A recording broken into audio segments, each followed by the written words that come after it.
हमारे देश के इतिहास में जिस प्रकार से मुगल आक्रमणकारियों को महान बताकर उनका महिमा मंडन किया गया है, ठीक इसी प्रकार का धोखा हमारी ऐतिहासिक इमारतों के संदर्भ में किया गया है। विश्व प्रसिद्ध भवन आगरा का ताजमहल ऐसा ही एक उदाहरण है। आज हम अनेक प्रमाणों से समझेंगे कि ताजमहल इस्लामिक मकबरा न होकर तेजो महाले नाम का शिव मंदिर है, जो तत्कालीन राजा जयसिंह से पंचम मुगल सम्राट शाहजहां ने छीन लिया था। सामान्य धारणा है कि इसमें दफनाई गई महिला मुमताज महल के नाम के अनुसार इसका नाम ताजमहल रखा गया। यह दो दृष्टियों से असंगत है। एक तो यह कि शाहजहां की उस पत्नी का नाम मुमताज महल नहीं बल्कि मुमताजुल जमानी था। दूसरा यह कि मुमताज की स्मृति में बने इस भवन को नाम देते समय शुरू के दो अक्षर मुम क्यों हटा दिए गए। शाहजहां के समय भारत आए यूरोप के कई पर्यटकों ने इस भवन का उल्लेख ताजे महल नाम से किया है, जो शिव मंदिर सूचित करने वाले संस्कृत शब्द तेजो महाले का ही रूप है। यदि ताजमहल मकबरा होता तो उसे महल नहीं कहा जाता, क्योंकि महल में तो सजीव व्यक्ति ही रहते हैं। यहाँ अग्रेश्वर महादेव अर्थात आगरा के नाथ भगवान शंकर को स्थापित किया गया था। ताजमहल में प्रवेश करते समय जूते खोलकर प्रवेश की परंपरा आज भी है।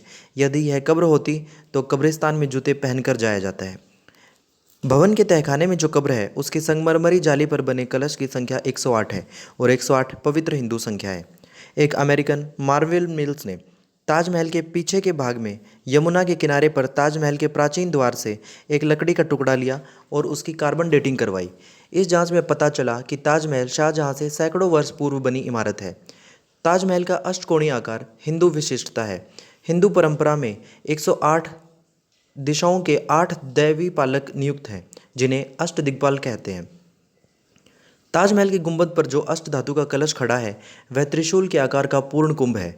उसके मध्य शिखर पर नारियल की आकृति बनी है। नारियल के नीचे 2 झुके हुए आम के पत्ते और कलश दिखाया गया है। ये सब पवित्र हिंदू मंदिरों में ही पाए जाते हैं।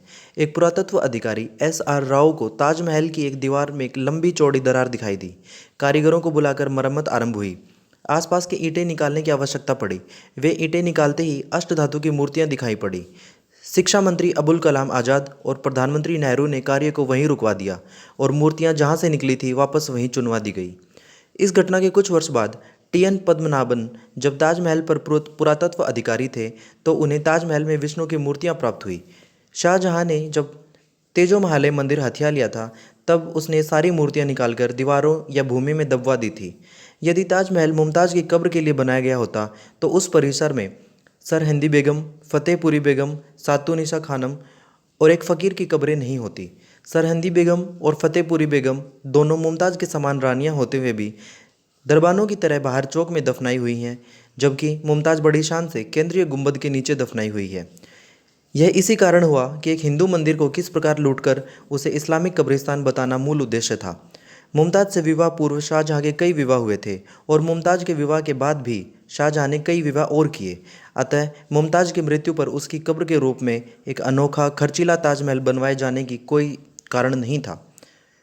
जिस शाहजहां ने जीवित मुमताज़ के लिए कभी एक महल तक नहीं बनवाया, वह मृत मुमताज़ के लिए महल क्यों बनवाएगा, यह भी एक सोचने की बात है।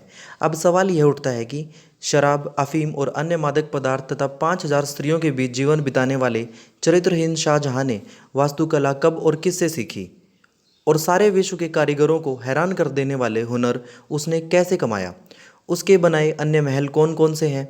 अध्यापक तथा इतिहासकारों को तर्क एवं प्रमाण द्वारा ऐतिहासिक बातों की बार बार पड़ताल का यह तरीका अपनाना चाहिए।